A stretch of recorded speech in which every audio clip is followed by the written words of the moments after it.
I was born in the West Midlands in England, came to Malta in 1989. I trained in England to be in office work, so never really did anything in the creative field. After about 3 years of being here, I started doing pottery lessons with Maltese ceramist Anna Chavala. And it was a break from the everyday routine. We used to go on a Friday evening. Used to like that it was just totally different from everything else that I was doing. And after about 6 years, it was an addiction during 6 years. But after that period, I decided that I wanted to set up my own studio. Bought my own kiln, had a wheel made for me. 2005, I decided to take it a bit more seriously. So I applied for a BA Honours course in Design Ceramics for Glasgow School of Art. Really interesting experience. Lots of foreign ceramists visiting, teaching us their techniques. Real eye-opener to be off the island and learning so much more about ceramics.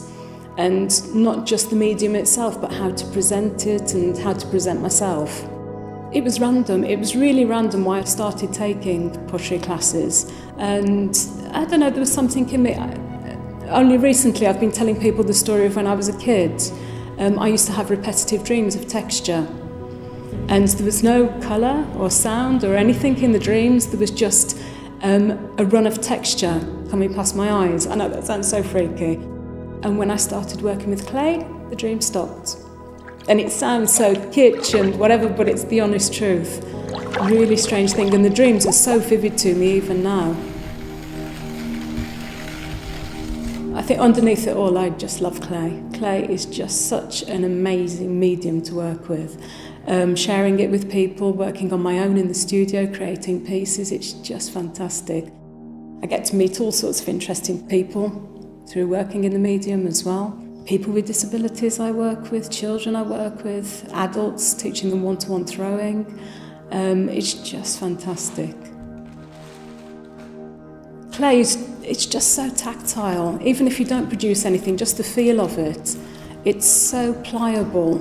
It has a different temperature to your body. You realise that it's present and you're so involved in it.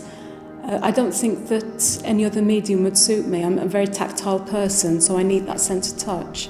Seeing something that's just a blob of mud being transformed into a shape and something that's functional is really amazing. I do miss the medium when I'm not working with it. If I go abroad for a few days, I'm craving to get back and start working again. I really do miss it. I don't like to look at other people's work. I don't want to be inspired by other people's work. I do try to keep aware of what's out there, but inspiration comes more from stories, news events, people's character, people in my life, and autobiographical stuff as well. I can feel an emotion and I can see form from it. And if I have those pieces out in a market or in an exhibition, I won't tell people about the texture. I'll try and let them stumble across it. Yeah, that's a very private side of my work, the private input.